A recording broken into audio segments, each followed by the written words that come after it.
Did she have to pay for this visit? No, I didn't have to pay. Healthcare in Brazil is a right. That's the law, and the state must pay for it. And so in this country of nearly 200 million people, there are no uninsured. And the array of free medical services extends from vaccinations to organ transplants to, more recently, sex change operations. Você acabou de ouvir um pequeno trecho de um documentário estadunidense acerca do sistema de saúde pública no Brasil. No início dele, a reportagem pergunta a uma paciente quanto ela havia pago pelo atendimento e pela medicação que a reportagem havia acompanhado, para ouvir: não paguei nada não, como resposta da jovem, seguida de um riso. A narradora continua: saúde no Brasil é um direito, essa é a lei e o Estado deve pagar por isso. Então, nesse país, não há pessoas sem cobertura de saúde, e a gama de serviços médicos gratuitos variam de vacinação a transplantes de órgãos e, mais recentemente, cirurgias de modificação corporal e genital, concluiu a repórter. O Brasil é o único país com mais de 200 milhões de habitantes que possui um sistema de saúde pública universal.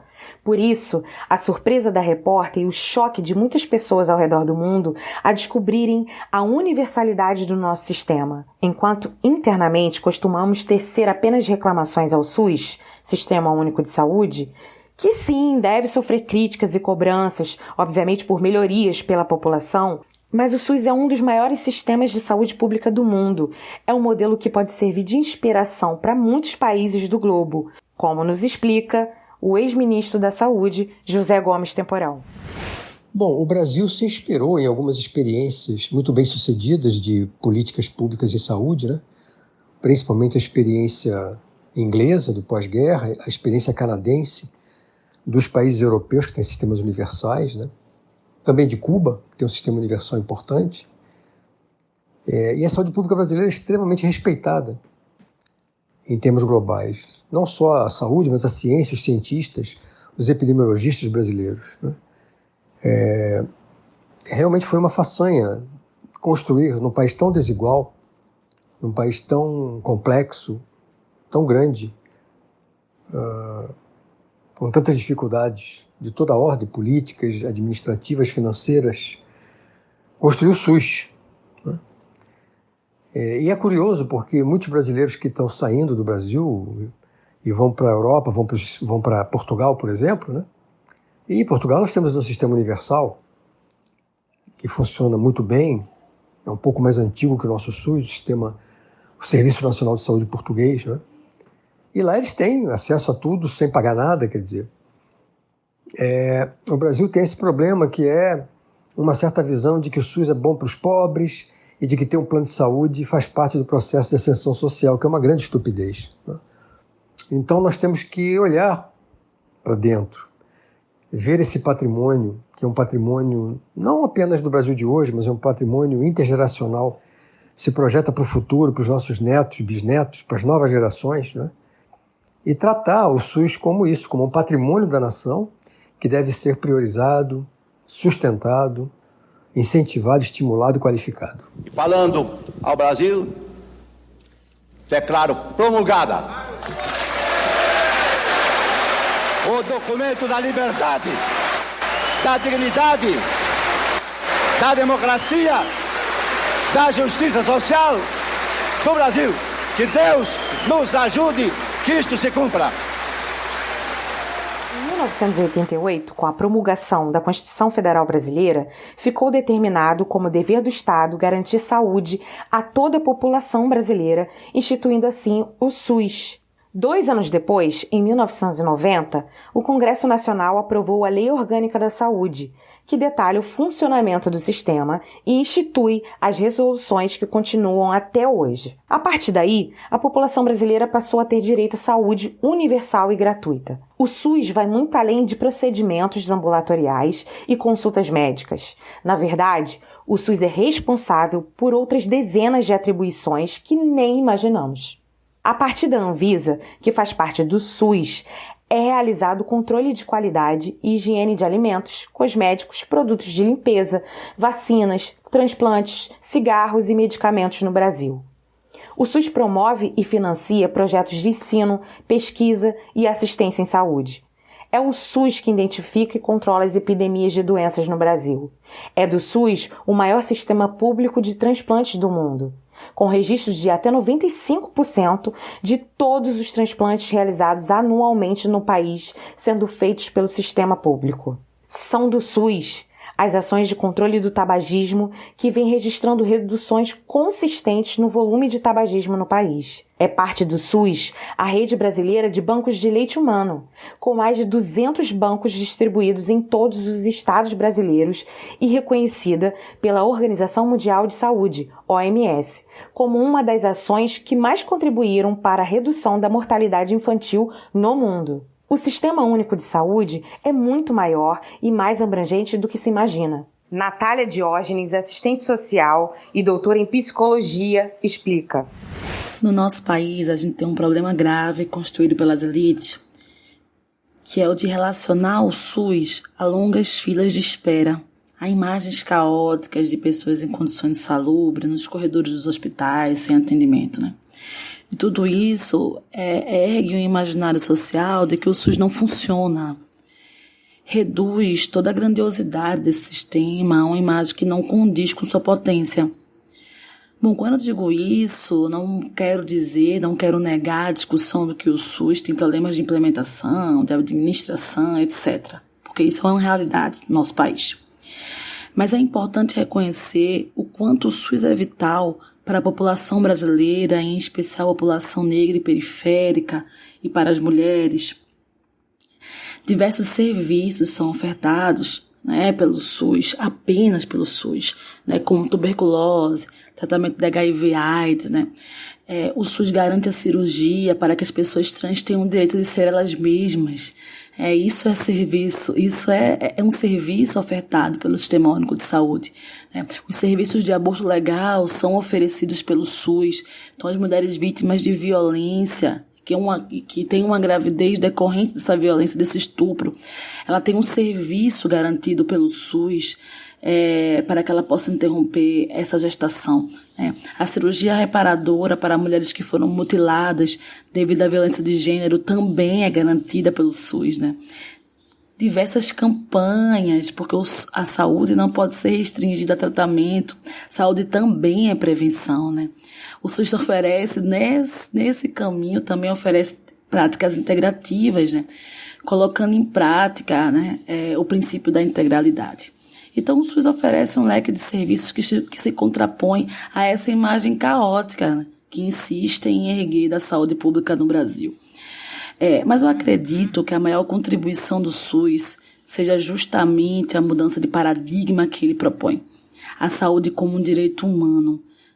A saúde é um estado de bem-estar físico, mental e emocional. A saúde não pode ser reduzida à ausência de doença, né? E esse paradigma é um paradigma que ele é trazido pelo SUS, consolidado com o Sistema Único de Saúde, né? Então, a gente tem na nossa Constituição Federal de 1988, o artigo 196, né?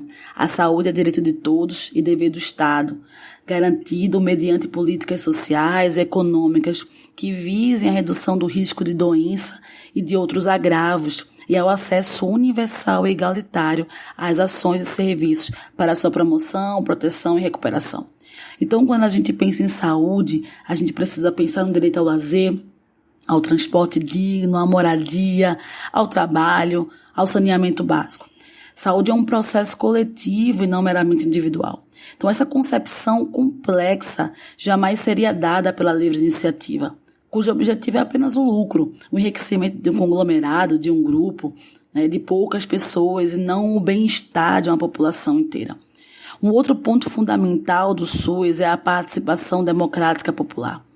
O controle social desse bem coletivo garante que esse sistema seja pensado para todas as pessoas.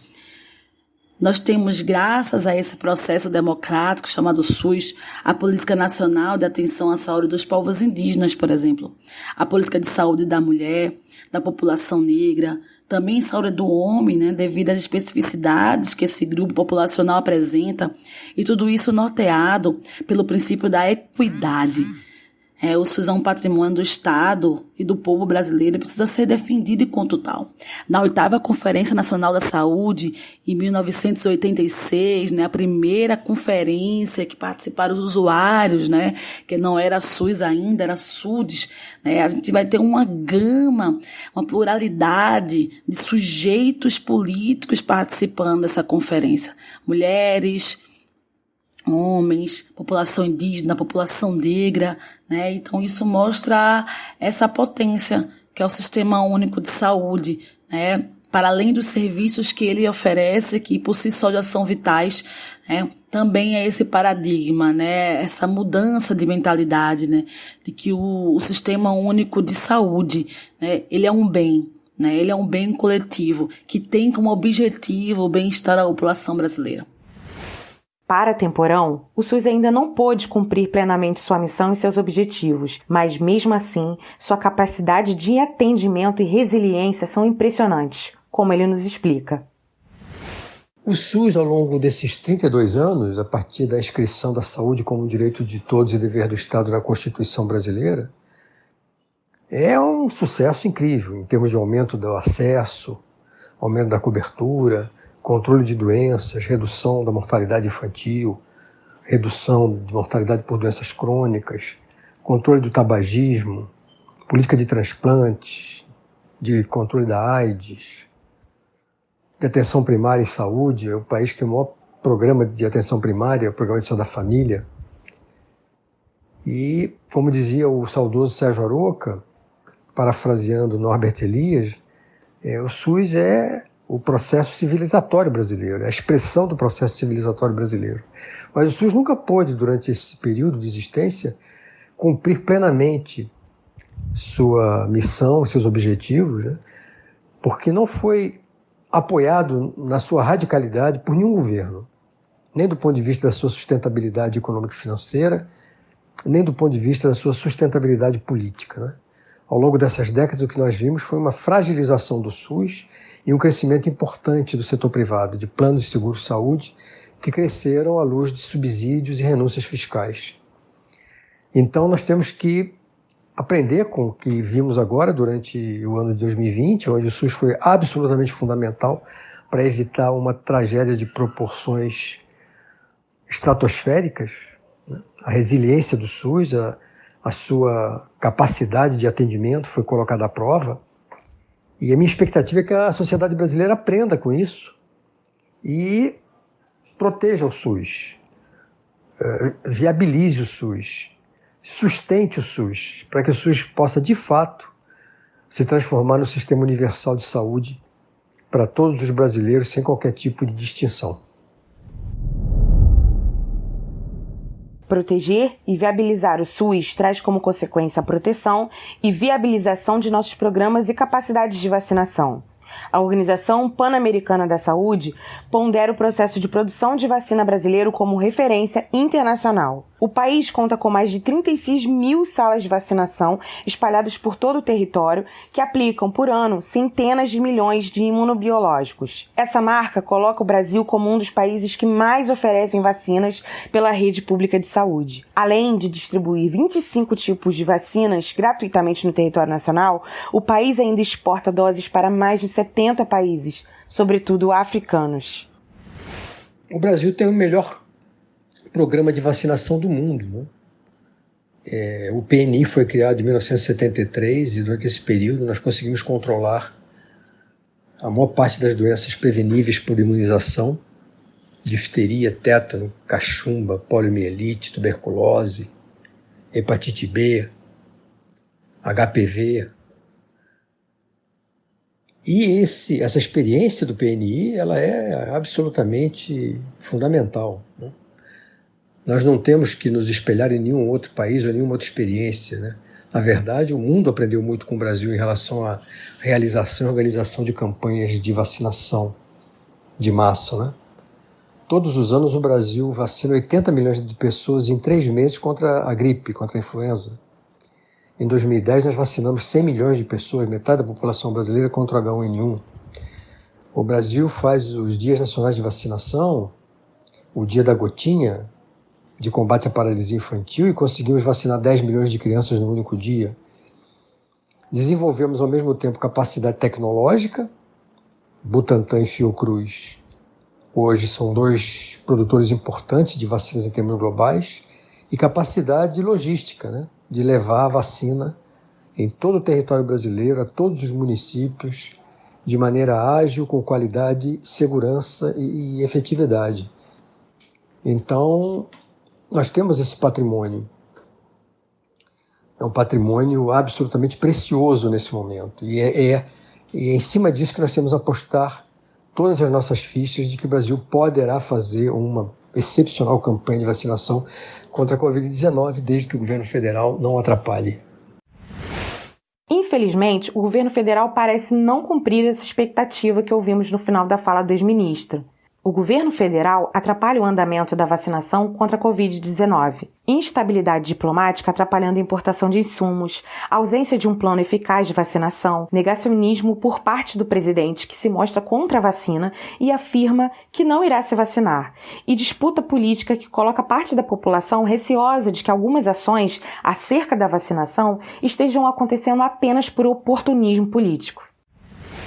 É realmente lamentável, né, o fato de nós não termos até o momento um plano sólido, consistente, que contenha uma estratégia de comunicação, de informação com transparência, uma estratégia de mobilização da sociedade, uma explicação clara das vacinas que vão ser utilizadas, como vão ser utilizadas, os possíveis efeitos colaterais, como se comportar no caso de surgir um efeito colateral, em que lugar você vai ser vacinado, a quem procurar. Falta um aplicativo que as pessoas pudessem baixar no seu celular, que pudesse registrar o evento da vacinação. Isso se expressa, é resultado do que aconteceu com o Ministério da Saúde, ou seja, 2 ministros que eram especialistas, eram médicos, foram demitidos pelo presidente por discordarem da posição anticientífica e alienada e criminosa do presidente da República. E ele colocou um interventor no Ministério da Saúde. Nós não temos ministro da Saúde, nós temos uma pessoa completamente desqualificada, cercada de pessoas desqualificadas, né? Então, os técnicos competentes foram afastados e o que está acontecendo agora em relação a essa confusão total em relação ao que vai acontecer com a vacinação da população brasileira contra a Covid-19 é resultado de todo esse processo. Além da incompetência do governo federal, o jeitinho e a corrupção brasileira já começaram a mostrar as garras logo no início da campanha da vacinação. O Ministério Público apura fura-filas de vacinas em ao menos 10 estados e no Distrito Federal. Alguns dos primeiros vacinados em diversas partes do país não faziam parte de nenhum grupo considerado prioritário. A maioria dos fura-filas abusaram de seus cargos. Alguns como prefeitos, outros como secretários de saúde, entre outros, para furar a fila e receber a primeira dose da vacina. Além disso, laboratórios privados correm para conseguir autorização para a venda de vacinas, sob o argumento de que as doses importadas não furariam a fila daqueles que se vacinarem a partir da saúde pública. A quem pode pagar, a vantagem. A quem não pode pagar, a regra. A defesa do SUS deve ser feita com estratégia. A maioria das pessoas defendendo o SUS se utilizam de frases de efeito e informações impactantes para pautar a necessidade e importância do SUS. Para defendermos algo, precisamos conhecer. Por isso, é primordial politizar o debate a respeito do SUS, porque os ataques a ele têm motivos políticos por detrás. Há um desejo neoliberal no Brasil para que haja privatização do SUS. Um dos argumentos mais utilizados é a falta de dinheiro para mantê-lo. Do lado dos defensores, o que mais viraliza, por exemplo, são comparações de preços de atendimentos médicos e sistemas de saúde mundo afora, afirmando que tudo no SUS é grátis. Ficar nas frases prontas, não politizar o debate e explicar para a sociedade que o SUS, na realidade, é pago pela população, acaba corroborando com as intenções neoliberais. Sobre essa visão economicista em relação ao SUS, acho que um ponto de partida importante é que o Sistema Único de Saúde ele não é de graça. Parece simples, mas é é importante a gente partir disso. O SUS é financiado com a riqueza socialmente produzida. Esse é um ponto de partida importante. A ideologia capitalista produziu algo poderoso, né, que é o discurso da meritocracia. Se as pessoas têm muito, é porque elas trabalharam para isso muito, né? O que é uma grande mentira. A produção das coisas é a produção do mundo, ela é coletiva. A apropriação dela é individual. Então, a elite se apropria daquilo que todos nós produzimos. Então, nada é de graça. Essa é uma primeira premissa. Quando a gente trabalha, a gente não recebe por tudo aquilo que investimos na produção de algo. Seja mercadoria, seja serviço, seja produção de conhecimento. Uma parte do que a gente investe de tempo e energia no trabalho é não paga e apropriada para gerar lucro. Isso se aplica a diversos vínculos de trabalho, mas para ter um exemplo, o trabalhador horista, né? Um professor, por exemplo. Um professor recebe pela hora que ele está em sala de aula no nosso país. Mas existe um trabalho gigante que é feito fora da sala de aula, de estudo, planejamento, preparação de aula, produção de prova, etc. E tudo isso não é pago. E um parênteses importante é que tem sido essa uma tendência no mundo do trabalho. O trabalhador por hora ou por produção, porque isso permite o aprofundamento da apropriação do tempo do trabalhador para gerar lucro. Você é pago por 2 horas, mas trabalha 6 horas a mais. Isso é uma coisa importante e isso é uma coisa importante para a gente discutir saúde. Então, o nosso trabalho, o que a gente recebe em troca do nosso trabalho não é suficiente nem para garantir a nossa própria força de trabalho, a reprodução da força de trabalho. Então, um trabalhador precisa de comida, moradia, educação, transporte, também saúde, né? Para reproduzir socialmente sua força de trabalho.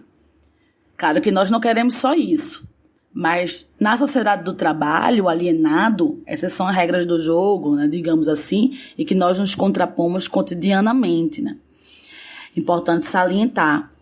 Então, como o nosso salário ele não paga, né? Estou falando assim do salário médio, né, do trabalhador brasileiro. O Estado nos devolve uma parte desse trabalho não pago em forma de políticas públicas. As políticas públicas como segurança, saúde, educação, segurança alimentar e outras também, é parte do nosso salário, né, na nossa remuneração, retornando para a gente de uma outra forma. Então, isso garante que o Estado atenda uma parte pequena dos direitos que reivindicamos enquanto sociedade. É uma parte pequena, porque nós reivindicamos direitos plenos, né?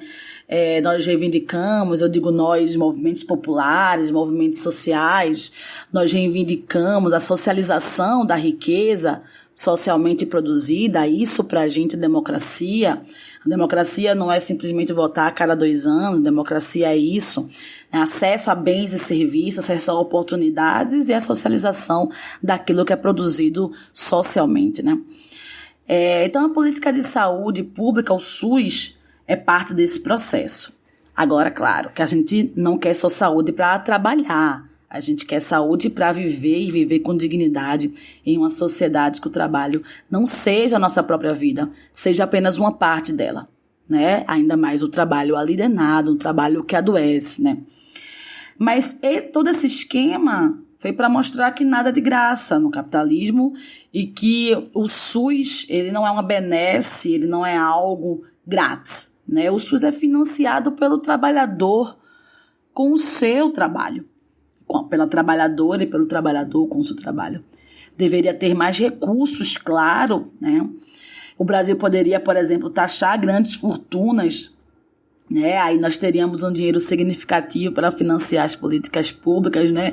E sair dessa retórica vazia que nós estamos vivendo uma crise, né?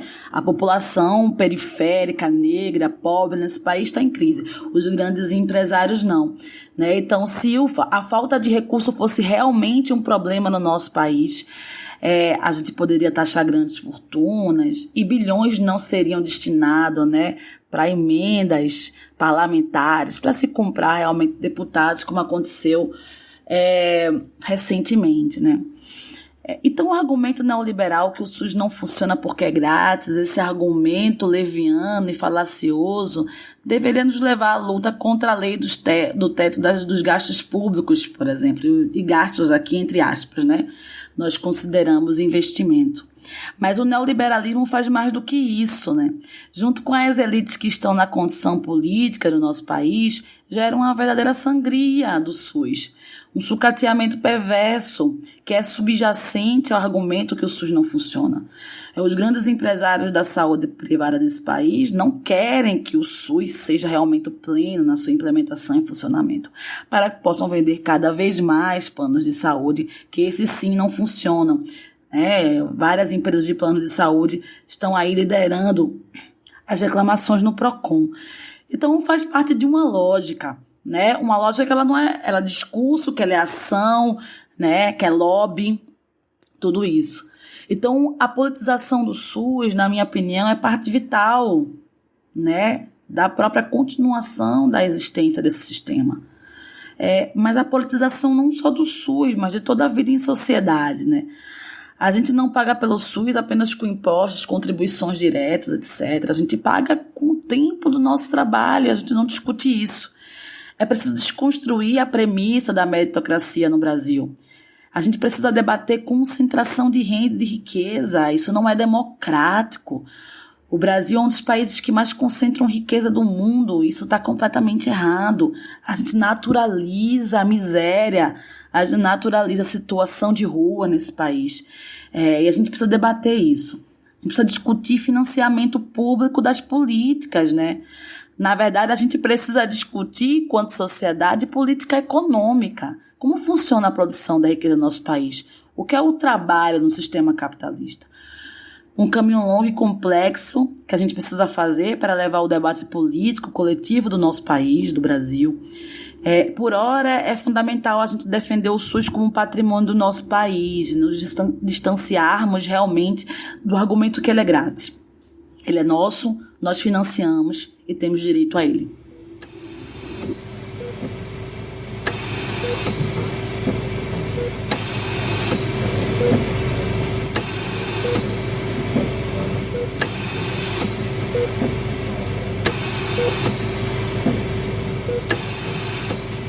O SUS, mesmo sofrendo ataques e vítima de incompetência e negacionismo, parece sobreviver com a ajuda de aparelhos. No caso da Covid-19, os aparelhos essenciais para a sobrevivência são principalmente os respiradores e os cilindros de oxigênio.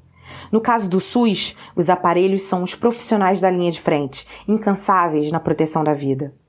Médicos, enfermeiros, técnicos, motoristas, auxiliares de manutenção e limpeza, cientistas e tantos outros mantiveram o SUS vivo e se mostrando mais importante do que nunca. Num cenário triste e lamentável de mais de 200 mil mortes brasileiras em decorrência do coronavírus, é inimaginável a proporção ainda mais devastadora e fatal que essa pandemia poderia ter sido se não tivéssemos o SUS. Devemos protegê-lo a qualquer custo. Bom, começar dizendo que o SUS é fundamental. A gente precisa construir uma narrativa que traduza isso. A gente realmente precisa ter orgulho de ter um sistema que oferece saúde, né? Agora compreendendo saúde de maneira ampliada. Eu particularmente acho o SUS emocionante, não tenho palavra melhor. Não é justo termos que pagar mais de R$400 por mês para ter um plano de saúde, né? Pensando que pessoas idosas, por exemplo, precisam pagar mais de R$1.000 por um plano de saúde em um país que o salário mínimo é 1.000. Isso é completamente injusto, é impensável realmente. Mas como eu disse, é preciso ir além da visão economicista. O SUS é uma potência, né? Porque ele é preparado, pensado para isso. Ele é norteado por uma outra visão de saúde, uma outra concepção de saúde e tem como objetivo o bem-estar social e não o lucro. Isso faz com que o SUS tenha mecanismos como a vigilância epidemiológica, por exemplo, né? A livre iniciativa nunca dará conta disso. A vigilância epidemiológica pensa prevenção e controle das doenças transmissíveis, por exemplo, e como isso é fundamental para a gente pensar estrategicamente a saúde pública, a saúde coletiva. Vimos agora como isso foi importante na pandemia. A pandemia do coronavírus escancarou, né, essa centralidade do SUS. E acredito que mais pessoas ampliaram a sua visão.